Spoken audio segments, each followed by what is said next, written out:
ಬೆಂಗಳೂರಿನ ಬಿಜೆಪಿ ಕಚೇರಿಯಲ್ಲಿಂದು ಜನಸಂಘದ ಸಂಸ್ಥಾಪಕ ಶ್ಯಾಮಪ್ರಸಾದ್ ಮುಖರ್ಜಿ ಅವರ ಜನ್ಮದಿನವನ್ನು ಆಚರಿಸಲಾಯಿತು.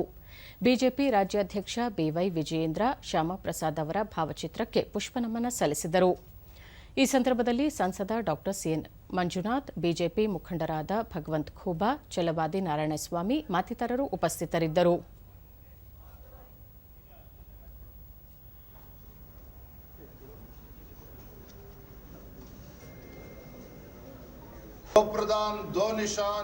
ಬಿವೈ ವಿಜೇಂದ್ರ ದೇಶದ ಐಕ್ಯತೆ ಮತ್ತು ಅಖಂಡತೆಗಾಗಿ ಶ್ಯಾಮಪ್ರಸಾದ್ ಮುಖರ್ಜಿ ಅವರು ನಿರಂತರವಾಗಿ ಹೋರಾಟ ಮಾಡಿದ್ದರು.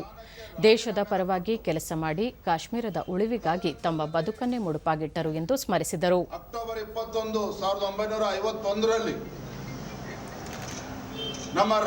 ನಮ್ಮ ಜನಸಂಘದ ಅಧ್ಯಕ್ಷರಾಗಿ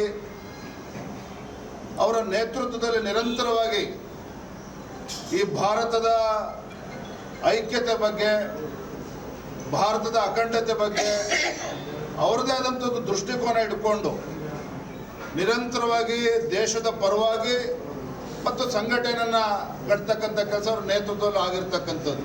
ಎಂಡೆಮಿಕ್ ಅಂದ್ರೆ ಸಿಎನ್ ಮಂಜುನಾಥ್, ಪ್ರಸ್ತುತ ರಾಜ್ಯದಲ್ಲಿ ಡೆಂಗಿ ಪ್ರಕರಣಗಳು ಹೆಚ್ಚುತ್ತಿದ್ದು ವೈದ್ಯಕೀಯ ತುರ್ತು ಪರಿಸ್ಥಿತಿ ಎಂದು ಘೋಷಿಸುವ ಜೊತೆಗೆ ಇದರ ನಿಯಂತ್ರಣಕ್ಕೆ ಕಾರ್ಯಪಡೆ ರಚಿಸುವಂತೆ ಒತ್ತಾಯಿಸಿದರು. ಅದರಿಂದ ಇದನ್ನು ನಾನೇನು ಹೇಳೋದು ಅಂದರೆ ಇದನ್ನು ಒಂದು ಮೆಡಿಕಲ್ ಎಮರ್ಜೆನ್ಸಿ ಅಂತ ಡಿಕ್ಲೇರ್ ಮಾಡಬೇಕಾಗುತ್ತೆ. ಯಾಕೆಂದರೆ ಇದು ತುರ್ತು ಚಿಕಿತ್ಸೆ ಅಗತ್ಯ ಇದೆ. ಈಗಾಗಲೇ ಇದು ಡೆಂಗು ಟೆಸ್ಟ್ಗೆ ಈಗ ಒಂದು ದರ ನಿಗದಿ ಮಾಡಿದೆ. ಅದ್ರ ಪ್ರಕಾರ ನಡ್ಕೋಬೇಕು.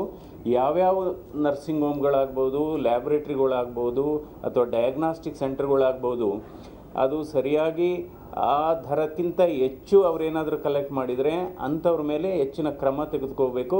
ಅಂಥ ಲ್ಯಾಬ್ರೇಟ್ರಿಗಳನ್ನ ಕ್ಲೋಸೇ ಮಾಡಬೇಕು ಅಂತ ನಾನು ಆಗ್ರಹ ಮಾಡ್ತೇನೆ.